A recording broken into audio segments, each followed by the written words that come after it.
The 12 Chairs by Ilf and Petrov. Chapter 9. Where Are Your Curls? While Ostap was inspecting the pensioners' home, Ippolit Matveyevitch had left the caretaker's room and was wandering along the streets of his hometown, feeling the chill on his shaven head. Along the road trickled clear spring water. There was a constant splashing and plopping as diamond drops dripped from the rooftops. Sparrows hunted for manure and the sun rested on the roofs. Golden cart horses drummed their hoofs against the bare road and, turning their ears downward, listened with pleasure to their own sound. On the damp telegraph poles, the wet advertisements, "I teach the guitar by the number system," and "social science lessons for those preparing for the People's Conservatory" were all wrinkled up and the letters had run. A platoon of Red Army soldiers in winter helmets crossed a puddle that began at the Stargorod Cooperative Shop and stretched as far as the Province Planning Administration, the pediment of which was crowned with plaster tigers, figures of victory, and cobras. Ippolit Matveyevitch walked along, looking with interest at the people passing him in both directions. As one who had spent the whole of his life and also the revolution in Russia, he was able to see how the way of life was changing and acquiring a new countenance. He had become used to this fact, but he seemed to be used to only one point on the globe, the regional center of N. Now he was back in his hometown, he realized he understood nothing. He felt just as awkward and strange as though he really were an émigré just back from Paris. In the old days, whenever he rode through the town in his carriage, he used invariably to meet friends or people he knew by sight. But now he had gone some way along Lena Massacre Street, and there was no friend to be seen. They had vanished, or they might have changed so much that they were no longer recognizable. Or perhaps they had become unrecognizable because they wore different clothes and different hats. Perhaps they had changed their walk. In any case, they were no longer there. Vorobianinov walked along, pale, cold, and lost. He completely forgot that he was supposed to be looking for the housing division. He crossed from pavement to pavement and turned into side streets where the uninhibited cart horses were quite intentionally drumming their hoofs. There was more of winter in the side streets, and rotting ice was still to be seen in places. The whole town was a different color. The blue houses had become green and the yellow ones gray. The fire indicators had disappeared from the fire tower. The firemen no longer climbed up and down, and the streets were much noisier than Ippolit Matveyevitch could remember. On Greater Pushkin Street, Ippolit Matveyevitch was amazed by the tracks and overhead cables of the tram system, which he had never seen in Stargorod before. He had not read the papers and did not know that the 2 tram routes to the station and the market were due to be opened on May Day. At one point Ippolit Matveyevitch felt he had never left Stargorod, and the next moment it was like a place completely unfamiliar to him. Engrossed in these thoughts, he reached Marks and Engels Street. Here he re-experienced a childhood feeling that at any moment a friend would appear round the corner of the 2-storied house with its long balcony. He even stopped walking in anticipation, but the friend did not appear. The first person to come round the corner was a glazier with a box of Bohemian glass and a dollop of copper-colored putty. Then came a swell in a suede cap with a yellow leather peak. He was pursued by some elementary school children carrying books tied with straps. Suddenly Ippolit Matveyevitch felt a hotness in his palms and a sinking feeling in his stomach. A stranger with a kindly face was coming straight towards him, carrying a chair by the middle like a cello. Suddenly developing hiccups, Ippolit Matveyevitch looked closely at the chair and immediately recognized it. Yes, it was a Ham's chair upholstered in flowered English chintz, somewhat darkened by the storms of the Revolution. It was a walnut chair with curved legs. Ippolit Matveyevitch felt as though a gun had gone off in his ear. "Knives and scissors sharpened, razors set," cried a baritone voice nearby. And immediately came the shrill echo, "Soldering and repairing. Moscow News, Magazine Giggler, Red Meadow." Somewhere up above, a glass pane was removed with a crash. A truck from the Grain Mill and Lift Construction Administration passed by, making the town vibrate. A militiaman blew his whistle. Everything brimmed over with life. There was no time to be lost. With a leopard-like spring, Ippolit Matveyevich leaped towards the repulsive stranger and silently tugged at the chair. The stranger tugged the other way. Still holding on to one leg with his left hand, Ippolit Matveyevich began forcibly detaching the stranger's fat fingers from the chair. "Thief!" hissed the stranger, gripping the chair more firmly. Just a moment, mumbled Ippolit Matveyevich, continuing to unstick the stranger's fingers. A crowd began to gather. 3 or 4 people were already standing nearby, watching the struggle with lively interest. They both glanced around in alarm and, without looking at one another or letting go the chair, rapidly moved on as if nothing were the matter. "What's happening?" wondered Ippolit Matveyevich in dismay. What the stranger was thinking was impossible to say, but he was walking in a most determined way. They kept walking more and more quickly until they saw a clearing scattered with bits of brick and other building materials at the end of a blind alley. Then both turned into it simultaneously. Ippolit Matveyevich's strength now increased fourfold. "Give it to me!" he shouted, doing away with all ceremony. "Help!" exclaimed the stranger almost inaudibly. Since both of them had their hands occupied with the chair, they began kicking one another.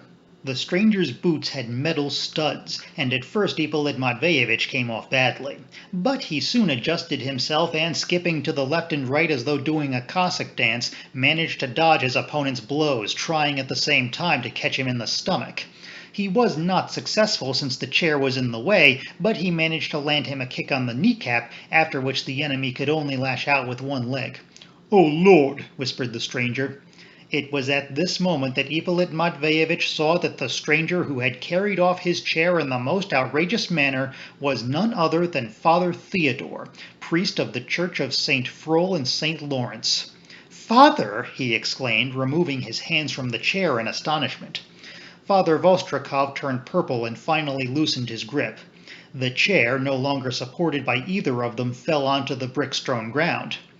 "Where's your moustache, my dear Ippolit Matveyevich?" asked the cleric as caustically as possible. "And what about your curls? He used to have curls, I believe." Ippolit Matveyevich's words conveyed utter contempt. He threw Father Theodore a look of singular disgust and, tucking the chair under his arm, turned to go.